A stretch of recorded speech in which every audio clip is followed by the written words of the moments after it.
Alors, Kim, soyez bienvenue. Aujourd'hui, on va parler de l'art de la simplification.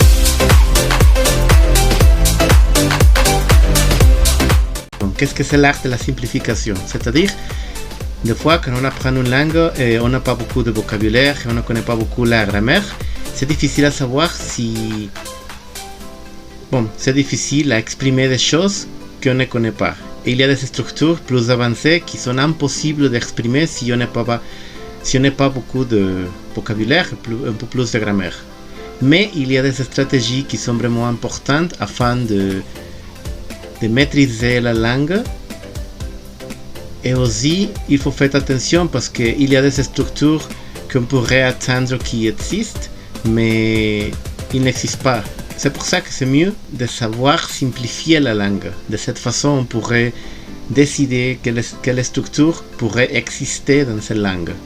Alors, le premier exemple. J'aimerais que tu m'appelles plus souvent. Alors, on ne connaît pas le conditionnel si on commence à prendre le français dans ce cas, mais on pourrait dire tu m'appelles, je suis contente. Un peu plus élaboré, alors une phrase un peu plus élaborée serait quand tu m'appelles, je suis contente, ou je suis contente quand tu m'appelles. Si on était par exemple B2, alors on pourrait dire je suis content quand tu m'appelles. En revanche, ça ne se passe pas tous les jours, par exemple. Un autre exemple serait si j'étudiais tous les jours, j'apprendrais beaucoup. Alors, dans ce cas, si on ne connaît pas l'hypothèse 2, ça serait impossible de construire ça.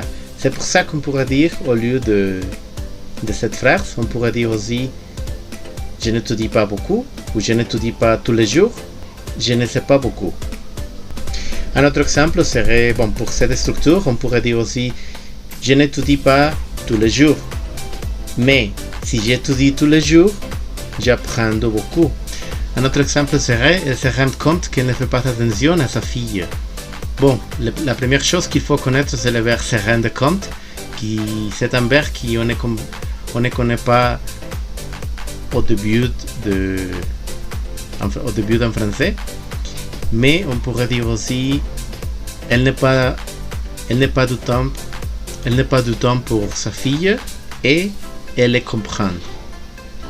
Alors comme ça, on pourrait exprimer presque la même chose. Et finalement, le dernier exemple que j'aimerais bien vous partager et vous donner, alors c'est tu n'aurais pas dû dire ça.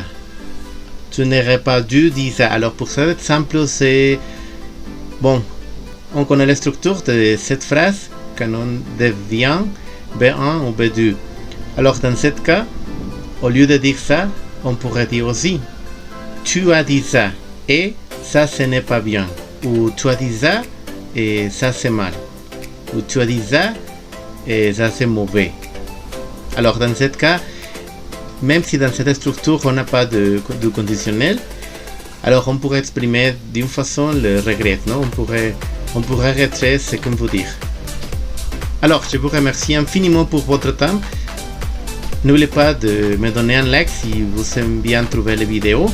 Et n'oubliez pas de s'abonner pour recevoir des actualisations, c'est-à-dire des notifications de cette chaîne. Alors, merci infiniment et on se voit dans un autre épisode. Salut!